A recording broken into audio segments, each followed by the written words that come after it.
this video we are going to talk about classification of goods, and we are also going to talk about certain cases where custom duty is not payable. When we say certain cases where custom duty is not payable, we are talking about goods pilfered, goods damaged, goods destroyed, or goods relinquished. Let's first talk about classification, then we'll talk about no duty payable in certain cases. Classification. What's the purpose? To find out the applicable rate of custom duty. Where do you get the customs rate? It's available in Custom Tariff Act 1975. This Custom Tariff Act is based on harmonized system of nomenclature.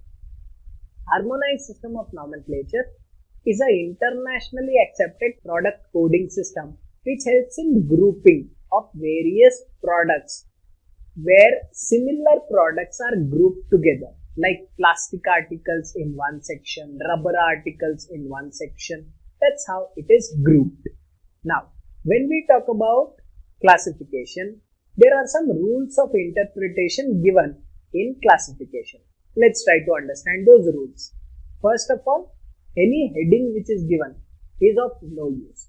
Let me tell you how it looks. Say suppose there is a chapter 39, which deals with plastic articles, and in this plastic articles we will have various custom duty rates given. Now there will be two columns, one rate column and second one preferential rate column. Now what is this preferential rate? And then various items would be mentioned. What is rate and preferential rate? Rate of custom duty, say suppose, is 10%. Preferential rate might have something lower, say suppose 5%. What does it mean? If you import from certain countries, government will give us a benefit, and that benefit is lower custom duty rate, but a certificate of origin has to be obtained that goods were manufactured in the country where preferential rate benefit is given. Lot of people also plan this transaction in such a way that they try to import the goods from preferential country, just doing some value addition, so that we get a preferential rate of custom duty. This planning is also done, so they keep making these rules stricter. Plus, government also clearly provides that in case you have not claimed it while importing it, that is while filing your bill of entry, if you don't claim preferential rate, later on you cannot come back to government and say that preferential rate would have been available to me. So the claim has to be done at that particular point only. Clear with this? Okay. So this is about classification, preferential rate. Now let's talk about various rules of interpretation. The first rule is any heading. Say suppose plastic article, the first heading is articles made of polyethylene. Polyethylene heading would not be of relevance. What is relevant is the product code, that is tariff item, because entire Custom Tariff Act is based on 8-digit product coding system. So once it is 8-digit, only then the rate or preferential rate will be mentioned. So first rule clearly provides for non-usage of heading, chapter heading, etc. Rule 2A, very important rule. It says if there is an incomplete product having the essential characteristic of a complete product, then it will be classified as if it is a complete product. Again, if there is a incomplete product having essential characteristic of a complete product, it will be classified as if it is a complete product. जैसे कि car without tires. A car without tires is still a car. Incomplete product having essential characteristic of a complete product will be regarded as if it is complete product. Now, you cannot save custom duty by saying that car without tires is not car, so I will not pay custom duty. That's not permissible. It will be treated as if it is a car. Okay. Then, an unassembled product having essential characteristic of an assembled product will still be classified as an assembled product. This used to happen in cars again. unassembled form. Cars were imported in unassembled form and they used to take the benefit of lower customs rate for parts of car and say these are parts of car, this is not car, because car was subject to a higher custom duty rate. Government said an unassembled product having essential characteristic of an assembled product will be treated as if it is a assembled product. Plus anything which is mentioned in the Custom Tariff Act, it will include its mixtures as well. Say suppose gold is mentioned here, then it will include any product containing gold that will also be covered under this particular segment. So a mixture will also be considered for that particular material. Okay. Now, say suppose you are not able to distinguish, like you have a product which has two major varieties and two major components and both the components are separately mentioned. Then rule 3 provides you for alternatives. 3A talks about specific description. It says specific description will override general description. Like if I talk about a suitcase, whether it will be considered as a bag or article of plastic. Sir, obviously bag.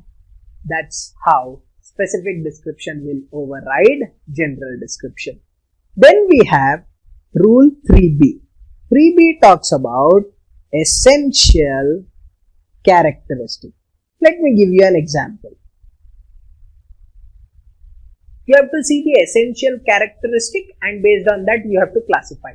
For example, I import a software in a hardware. How will it be classified? Obviously, it will be classified as a software. The essential characteristic will override any particular mixture. Thereafter, rule 3C says laterer the better. Laterer the better. In case you cannot get the specific description, essential characteristic, like say suppose I am importing trouser and shirt. If I am importing trouser and shirt, I cannot go by specific description. I cannot go by essential characteristic. The law says laterer the better. What is laterer the better? The one which comes later in the HSN series. Say suppose there is one product which has 3978 and one which has 3990. It would be considered as 3990. Clear with this? Yes. And then we have rule 4 which talks about akin rule. Say suppose you cannot classify based on rule 2 and rule 3. In that case, the law says classify it as a nearest to the product description which is given. Akin, a product description which is nearest to it.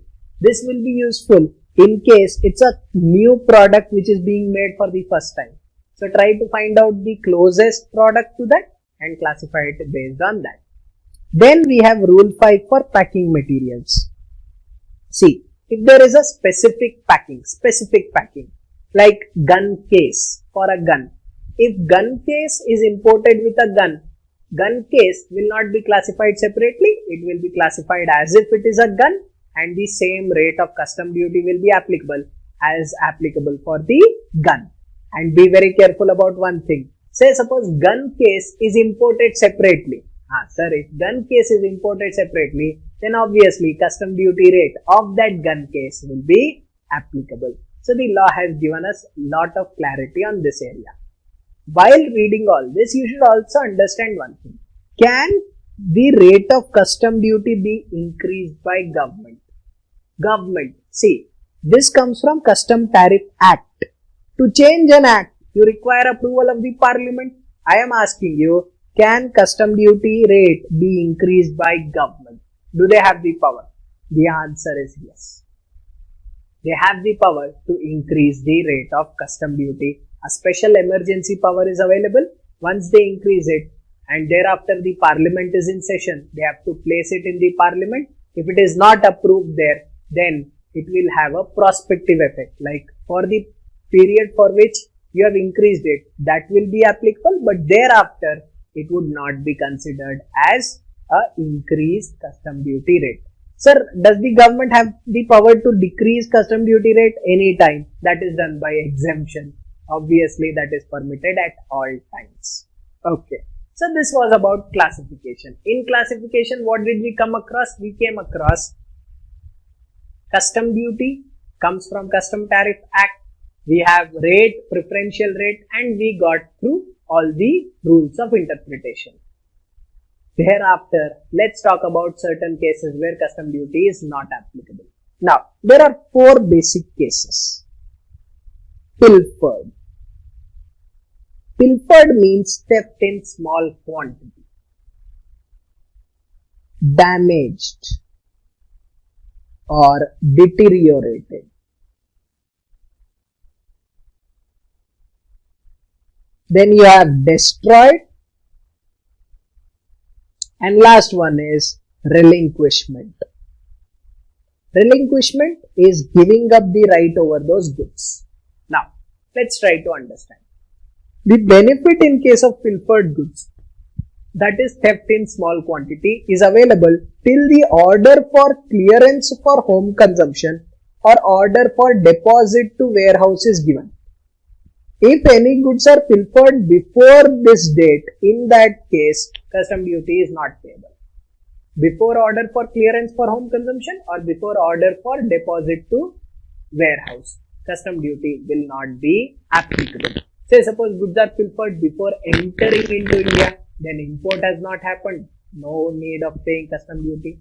Say suppose it is pilfered at the time of unloading or before clearance for home consumption or before order for deposit to warehouse, again custom duty will not be applicable.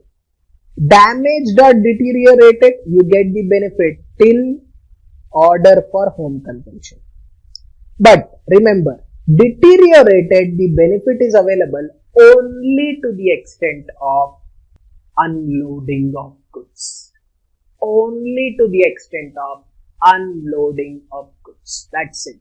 Thereafter, if you knew that it is going to deteriorate, you should not have left it at the port, neither you should have stored it in the warehouse. You should have cleared it immediately.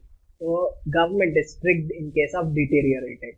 Plus, tell me one thing, if pilfered goods are received back, if pilfered goods are received back, then obviously custom duty will be payable. Okay? Tell me one more thing. What would happen in a case where goods were damaged by the importer due to his negligence or his employee due to a negligence? In such cases, sir, custom duty is payable. Okay. What about goods destroyed? Goods destroyed, you get the benefits up to order for clearance for home consumption. And what about relinquishment? Relinquishment, you get the relief till order for home consumption or order for deposit to warehouse. So that means once it is deposited to warehouse, thereafter you don't get the power relief for relinquishment. You have to pay custom duty. Plus, we will also come across a particular case where say suppose you imported this pen, but thereafter you found that this pen is not in conformity with the purpose. Ekdam bekar pen. No use. Now see, this has become useless. You have already paid custom duty. Now you can go to the custom authorities and claim a refund. Yes, you heard it right. In case you have not worked upon these goods and these are not in conformity or they are defective, in such cases, you can go to the department and give it to them or relinquish it or destroy it, and in such cases, you will get back your custom duty. A very good point which signifies consumption. That if goods cannot be used in India, government will give us a refund. That is a very, very, very big benefit which is available. Clear? Yes, sir. Now let's have a look at all these pilfered, damaged, deteriorated and relinquished cases in a small diagram which can be used before the exam. See this. When we talk about goods pilfered, it's theft in small quantity. Will we get the benefit in case of pilfered? Yeah. If it is before the port, no custom duty. At the port, no custom duty payable. So till this date, order for clearance for home consumption or till the time of deposit to warehouse, you will get the benefit. Destroyed, yes, no custom duty payable. Deteriorated or damaged, benefit available. When I say benefit available, I mean proportionate duty to the value which is left will be payable. Obviously, in case of damage, it's not completely damaged, so you will have to pay some amount of custom duty based on the value of such goods after considering the damaged portion. Relinquished, no custom duty payable. At the port, again, here I am just mentioning no custom duty payable. But say suppose you relinquish goods where an offense was claimed, like एक smuggler है, smuggler ने अगर relinquishment किया, so will custom duty be payable? The answer is obviously yes. And then it says for the star is there at two places. For the star, for deteriorated goods, only up to unloading of such goods. Sir, what about after clearance? After clearance, custom duty already paid, no benefit available. What about during transit to warehouse or in the warehouse? Now, during transit to warehouse or in the warehouse, for pilfered, custom duty payable. For relinquished, custom duty is payable. In other cases, there is no need to pay custom duty. Clear with this? Yes, sir, very clear. And once you transfer it to the warehouse, you can thereafter claim the benefit for destroyed and damaged, not deteriorated, not pilfered, not relinquished. Yes? So, go through this chart. This chart will help you one day before the examination.